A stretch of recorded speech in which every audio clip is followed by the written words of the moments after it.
counts real cost of a fratricidal Boko Haram war. By Soni Daniel with UN report 8 years after Boko Haram launched a senseless war that has claimed over 20,000 lives and displaced over 1.8 million people now scattered in IDP camps across northeastern Nigeria. The real cost of the fratricidal war now beckons. 8.5 million people are in urgent need of life-saving assistance, 5.2 million are in dire need of food security interventions, and 3.4 in urgent need of nutrition assistance. But the fund for all of this is not readily available, putting the fate of the victims in the balance and their future in uncertainty. Halima, 3, is sitting on the bare floor close to her 21-year-old mother, Sadiatu, and they are actively muttering some words to each other. The time is about 2 p.m. on a Tuesday and they have not yet had their breakfast due to the fact that there is no food in their new abode and the money to do so is not available. Boko Haram, their abode, known as Bekasi IDP camp, in Maiduguri, the Borno state capital, is holding them and thousands of other persons violently displaced from their ancestral homes and communities in many parts of the state and thrown into despondency, fear and distress by the Boko Haram terrorists, who have since 2009 been killing, maiming and kidnapping people in pursuit of an agenda: the declaration of a caliphate where Western education would be outlawed. As a reporter gets close to Sadiatu and her daughter to figure out the reason for their pensive mood, the mother offered a clue: "We don't have anything in this house and we don't know where our next meal will come from," Sadiatu lamented.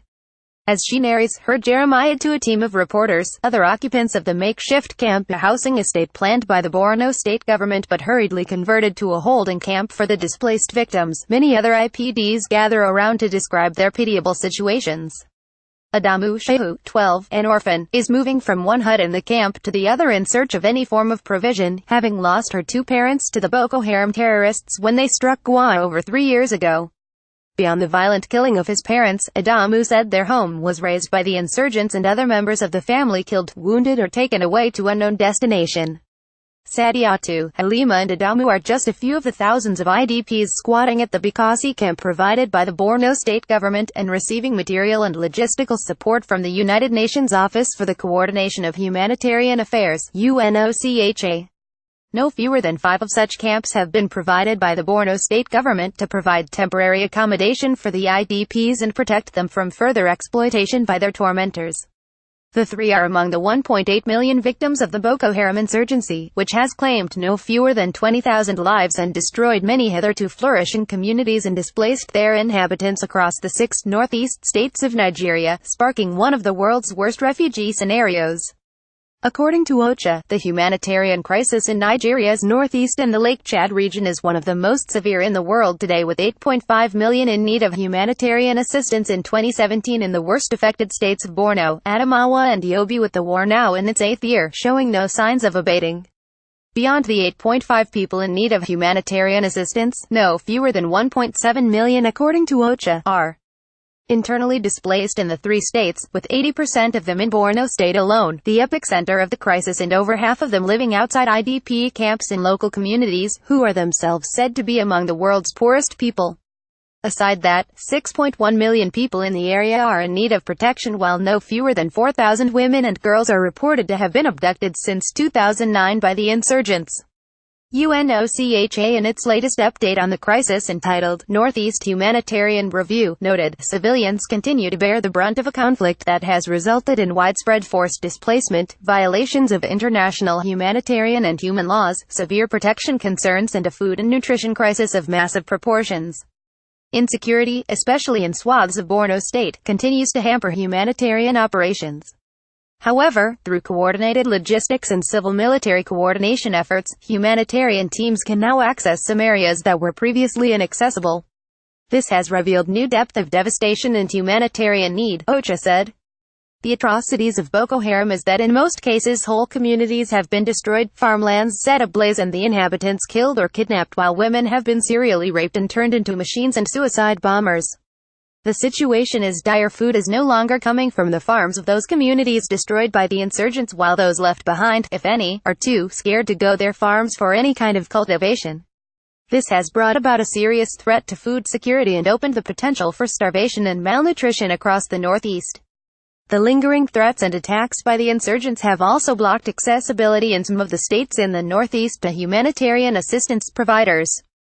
According to reports, the prolonged humanitarian crisis has already had a devastating impact on food security and nutrition in the northeastern part of Nigeria, with 5.2 million people currently in need of food assistance in the three most affected states and 450,000 children under 5 in need of nutrition support. OCHA, whose officials are already working in the worst affected areas, says that the food situation remains precarious.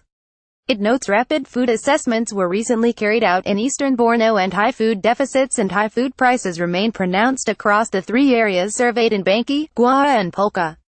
In addition, access to vulnerable populations has been limited since July due to insecurity in the rainy season, resulting in convoy delays and an inability to reach some locations, the agency reported. The humanitarian situation in the Northeast has become pronounced and caught the attention of the United Nations Secretary-General, who recently raised the alarm that at least 20 million people in Nigeria's Northeast, Somalia, Yemen and South Sudan are facing devastating levels of food security and asked for urgent intervention to avert the disaster. For instance, in August 2017, the United Nations said that due to insecurity and other access constraints, over 337,000 beneficiaries could not be reached in Borno's Nagale, Gwa, Digwa and Manguno. Insecurity, it was gathered, has also hampered crop assessments and delivery of agricultural inputs in areas like Mabar, Abatam and Mart, local government areas of the state. The absence of basic facilities for the IDPs and their continued displacement from their comfort zones resulted in cholera outbreak last August.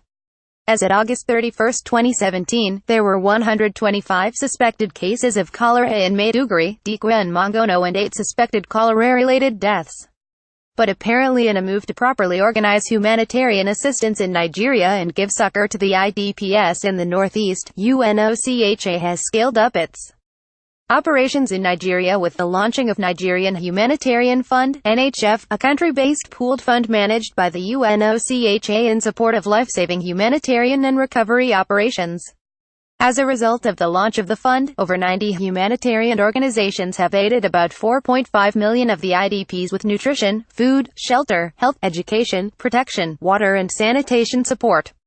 UNOCHA has also strengthened its humanitarian leadership in Nigeria with the appointments of new resident and humanitarian coordinator, Edward Callan, a veteran in humanitarian work, for Nigeria, in addition to the naming of a deputy humanitarian coordinator, Peter Lundberg, to take charge of the epicenter of the Boko Haram insurgency in Maiduguri. Borno State Governor, Kashim Shettima, whose state has borne the main brunt of the Boko Haram violence, is certain all the efforts being geared towards solving the problem triggered by the malevolent elements, will produce positive results for the people. Shettima, who describes himself as an incurable optimist, believes the state will never and can never surrender to the terrorists.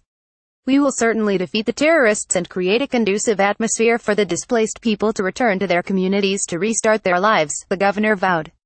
With a war that started as a child's play, now in its 8th year, taking a toll on the very people who once lived, married and interacted as brothers and sisters, now turning into pogrom, kidnapping and displacement of thousands of households, and the animosity generated by it further widening the gulf between the terrorists and the rest of the people, and the end not of the onslaught not yet in sight, there is urgent need to strategize on how to put an end to the crisis, and save the people.